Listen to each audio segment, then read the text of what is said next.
பாஜக ரகசியமா கச்சத்தீவை மீட்பதற்கான வேலைகளை தொடங்கி இருக்காங்களா? தவேகாவோட 2வது மாநாட்டுல அந்த கட்சியோட தலைவர் விஜயும் கச்சத்தீவு பத்தி பேசியிருக்காரு. அதுக்கு பதிலடி கொடுக்கக்கூடிய விதமா பாஜக கட்சியில ஒரு முக்கிய தலைவரா செயல்பட்டு வரக்கூடிய அண்ணாமலையும் கச்சத்தீவு பத்தி பேசியிருக்காரு. இந்த வீடியோல கச்சத்தீவு பத்தியும் எதனால கச்சத்தீவு ஸ்ரீலங்காவுக்கு தாரை வார்க்கப்பட்டது அப்படின்றதையும் அரசியல்வாதிகள் ஏன் மக்கள் கிட்ட அடிக்கடி கச்சத்தீவை பத்தி பேசுறாங்க அப்படின்றதான் பார்க்க போறோம். Welcome to the KTV. நான் உங்கள் பவானி ஸ்ரீ.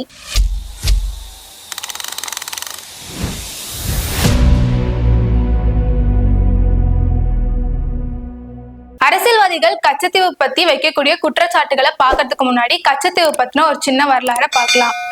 எப்படி கச்சத்தீவு ஸ்ரீலங்காவுக்கு கொடுக்கப்பட்டது அப்படின்னா, முன்னாள் பிரதமராக இருந்த இந்திரா காந்தி 1974 மற்றும் 1976 கொண்டு வந்த ஒப்பந்தமும் IMDL அப்படின்னு சொல்லக்கூடிய இன்டர்நேஷனல் மேரிடைம் பார்டர் லைன் தான் மெயின் ரீசனா இருக்கு. நம்ம நியூஸ் பார்த்தோம் அப்படின்னாலே தமிழ்நாட்டு மீனவர்களை ஸ்ரீலங்கா அரசு கைது பண்ணியிருக்காங்க அப்படின்றதையும் அதுலயும் ஒரு சில டைம் சுட்டு கொலை பண்றதையும் நம்மளால பார்க்க முடியும். இந்த இந்தியா ஸ்ரீலங்கா பார்டர் பிரச்சனை கிட்டத்தட்ட 50 வருஷத்துக்கும் மேல நடந்துட்டு வருது. இதுக்கு ஒரு மெயின் ரீசனா கச்சத்தீவும் இருக்கு. ஏன் அப்படின்னா, இந்த 2 நாட்டுக்கும் இடையில இருக்கக்கூடிய கச்சத்தீவு தான் மீன்கள் உற்பத்தி ஆகிறதுக்கான ஒரு மெயின் இடமா இருந்திருக்கு.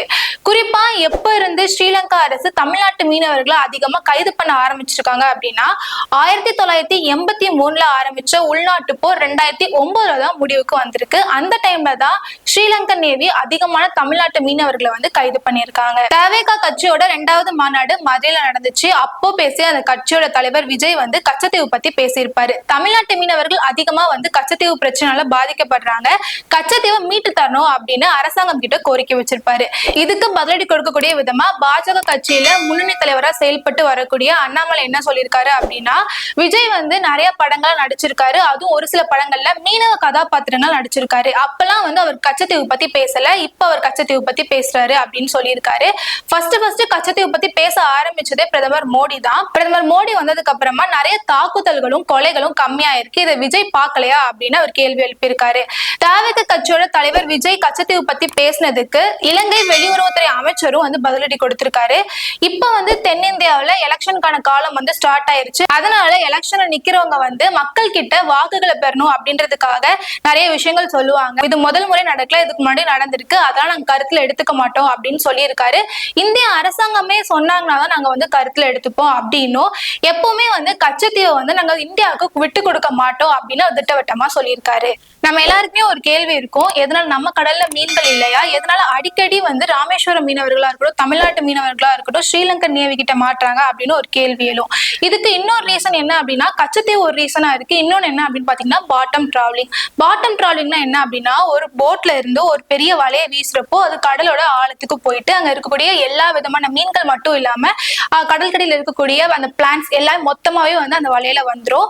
இதுவுமே வந்து ஒரு முக்கியமான ரீசனா இருக்கு. ஏன் அப்படின்னா, அந்த பாட்டம் டிராவலிங்க்கு யூஸ் பண்ணக்கூடிய நெட்டோட விலை ரொம்ப அதிகமா இருக்கும். அதை வந்து ஒரு சாதாரண மீனவர்களால போயிட்டு காசு கொடுத்து வாங்க முடியாத ஒரு சூழல் இருக்கு. அதான் நம்ம நியூஸ் பார்த்தோம் அப்படின்னாலே ராமேஸ்வரம் மீனவர்கள் தான் கைது பண்ணப்பட்டிருப்பாங்க. அதுல நீங்க பாத்தீங்க குறிப்பா அப்படின்னா ஏழை மீனவர்களா தான் அவங்க எல்லாருமே இருப்பாங்க. இந்த பாட்டம் டிராவலிங்கை வந்து நிறைய நாடுகள்ல பேன் பண்ணியிருக்காங்க. ஏன் அப்படின்னா, அது கடலுக்குமே ரொம்ப ஆபத்து, மீன்களுக்கும் ஆபத்து அப்படின்றதால பாட்டம் டிராவலிங்கை பேன் பண்ணியிருக்காங்க. இன்க்ளூடிங் ஸ்ரீலங்காலையுமே பேன் பண்ணியிருக்காங்க. ஆனா இப்ப வரைக்கும் இந்த பாட்டம் டிராவலிங் வந்து இந்தியாவில பேன் பண்ணப்படல. அதுக்கு பதிலாக ஆழ்கடல் மீன்பிடி திட்டம் அப்படின்னு சொல்லிட்டு ஒண்ணு கொண்டு வந்திருக்காங்க. இப்ப வரைக்குமே வந்து ஸ்ரீலங்கன் கவர்மெண்ட்டும் இந்தியன் கவர்மெண்ட் கிட்ட பாட்டம் டிராவலிங்க பேன் பண்ண சொல்லி கேட்டுட்டு இருக்காங்க. ஆனா இப்ப வரைக்கும் இந்தியாவில பாட்டம் டிராவலிங் வந்து பேன் பண்ணப்படல. அதனால எப்படி கச்சத்தீவு வந்து ஒரு ரீசனும், அதே மாதிரி இந்த பாட்டம் டிராவலிங்கும் வந்து ஒரு ரீசனா இருக்கு. ஒரு தடவையுமே வந்து கச்சத்தீவு பத்தி இப்ப எல்லாருமே பேசுறப்போ எப்ப கச்சத்தீவை மீட்க போறோம் அப்படின்ற கேள்விதான் எழுப்பிட்டு இருக்காங்க. இப்ப இதுக்கான முடிவு வந்து அந்த 2 நாட்டுல இருக்கக்கூடிய அரசாங்கமும் தான் எடுக்கணும். இப்ப இருக்கக்கூடிய பாஜக அரசு இந்த கச்சத்தீவு பிரச்சனைக்கு என்ன முடிவு கொண்டு வர போறாங்க அப்படின்றத நம்ம பொறுத்திருந்துதான் பார்க்கணும். இதே மாதிரி மேலும் ஒரு தொகுப்புடன் சந்திக்கின்றேன். நன்றி.